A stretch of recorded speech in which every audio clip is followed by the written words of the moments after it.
ഇന്ന് നമ്മൾ നോക്കാൻ പോകുന്ന ടോപ്പിക്ക് വൈദ്യുതി പ്രക്ഷോഭമാണ്. വൈദ്യുതി പ്രക്ഷോഭം നടക്കുന്നത് 1936 കാലഘട്ടത്തിലാണ്. എന്തുകൊണ്ടാണ് ഈ ഒരു പ്രക്ഷോഭം നടക്കുന്നതെന്ന് വെച്ചിട്ടുണ്ടെങ്കിൽ നമ്മൾ നോക്കുകയാണെങ്കിൽ തൃശ്ശൂർ ജില്ലയിൽ എന്താണ് വൈദ്യുതി വിതരണം ഒരു സ്വകാര്യ കമ്പനിക്ക് വിട്ടുകൊടുക്കുകയാണ്.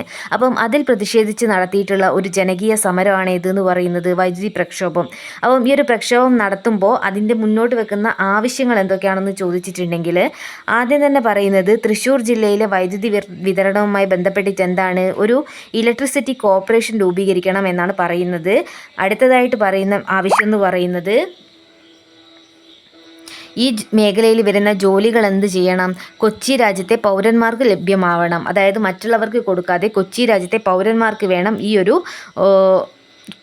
ഇലക്ട്രിസിറ്റി കോർപ്പറേഷൻ സംബന്ധമായിട്ടുള്ള എല്ലാ ജോലികളും നൽകാൻ വേണ്ടിയിട്ട് എന്നാണ് എന്തു പറയുന്നത് ഈ ആവശ്യങ്ങൾ പറയുന്നത്, വൈദ്യുതി പ്രക്ഷോഭവുമായി ബന്ധപ്പെട്ട ആവശ്യങ്ങളിൽ വരുന്നത്.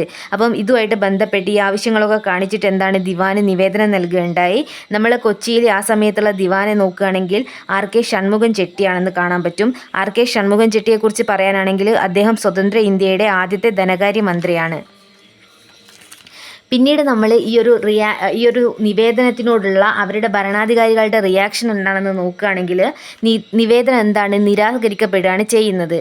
കൂടാതെ എന്ത് ചെയ്യാണ് തിരുവിതാംകൂറിലെ വൈദ്യുതി വിതരണം എന്താണ് മദ്രാസ് ആസ്ഥാനമാക്കി പ്രവർത്തിക്കുന്ന ചന്ദ്രിക എന്ന സ്വകാര്യ കമ്പനിക്ക് പൂർണ്ണമായി വിട്ടുകൊടുക്കുകയാണ് ചെയ്യുന്നത്. അപ്പം ഇവിടെ ആ ഒരു സ്വകാര്യ കമ്പനിയുടെ പേരെന്താണ് ചന്ദ്രിക. അപ്പോൾ എന്താ പറഞ്ഞത് തൃശ്ശൂർ നഗരത്തിലെ വൈദ്യുതി വിതരണം നമ്മുടെ ഈ മദ്രാസ് ആസ്ഥാനമാക്കി പ്രവർത്തിക്കുന്ന ഒരു സ്വകാര്യ കമ്പനിയായ ചന്ദ്രികയ്ക്ക് പൂർണ്ണമായി വിട്ടുകൊടുക്കുകയും ചെയ്തു.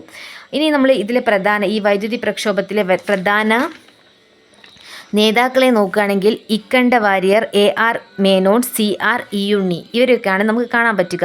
ഇക്കണ്ട വാര്യർ, A.R. മേനോൻ, C.R. ഇയുണ്ണി. തുടർന്ന് എന്താണ് അങ്ങനെ പ്രക്ഷോഭം നടക്കുകയാണ്. പ്രക്ഷോഭത്തിൻ്റെ ഭാഗമായിട്ട് അവസാനം എന്ത് ചെയ്യാണ് R.K. ഷൺമുഖം ചെട്ടി നമ്മുടെ ദിവാൻ ഇടപെട്ടിട്ട് എന്താണ് ചന്ദ്രികയിൽ നിന്നും, അതായത് ഈ ഒരു സ്വകാര്യ കമ്പനിയായ ചന്ദ്രികയിൽ നിന്നും വൈദ്യുത വിതരണം അവകാശം എന്ത് ചെയ്യാണ് റദ്ദ് ചെയ്യാണ് ചെയ്യുന്നത്. അവർക്ക് കൊടുത്തിട്ടുള്ള പൂർണ്ണമായി വിട്ടുകൊടുത്ത ഈ അവകാശമില്ലേ അത് റദ്ദ് ചെയ്തിട്ട് തൃശ്ശൂർ നഗരത്തിലെ വൈദ്യുതി വിതരണ ചുമതല എന്താണ് തൃശ്ശൂർ മുനിസിപ്പാലിറ്റിക്ക് കൈമാറുകയാണ് ചെയ്യുന്നത്. കൂടാതെ കൊച്ചി പൗരന്മാർക്ക് എന്താണ് സർക്കാർ ജോലി ലഭിക്കുന്നതിനായിട്ട് 1936 സ്റ്റാഫ് സെലക്ഷൻ ബോർഡ് രൂപീകരിക്കുകയും ചെയ്യാണ്. ഈ സ്റ്റാഫ് സെലക്ഷൻ ബോർഡാണ് പിന്നീട് 1947 വരുമ്പോൾ കൊച്ചി പബ്ലിക് സർവീസ് കമ്മീഷനായിട്ട് മാറുന്നത്. ഇനി തിരുക്കൊച്ചി PSC രൂപീകരിക്കുന്നത് എന്നാണെന്ന് നോക്കിയിട്ടുണ്ടെങ്കിൽ അത് 1949 തിരുക്കൊച്ചി PSCയുടെ ആദ്യ ചെയർമാൻ എന്ന് പറയുന്നത് C. കുഞ്ഞിരാമനാണ്. ഇനി മദ്രാസ് PSC രൂപീകരിക്കുന്നത് എന്നാണെന്ന് നോക്കുകയാണെങ്കിൽ അത് 1939 പിന്നീട് നമ്മൾ കേരള PSCയെ നോക്കുകയാണെങ്കിൽ 1956 നമ്മുടെ കേരള PSC ഈ രൂപീകരിക്കുന്നത്.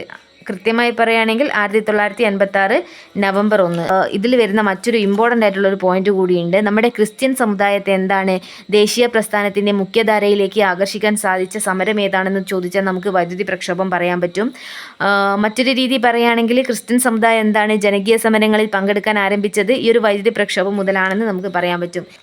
ഇത്രയാണ് നമ്മൾ ഈ ഒരു ടോപ്പിക്കിൽ കവർ ചെയ്യുന്നത്.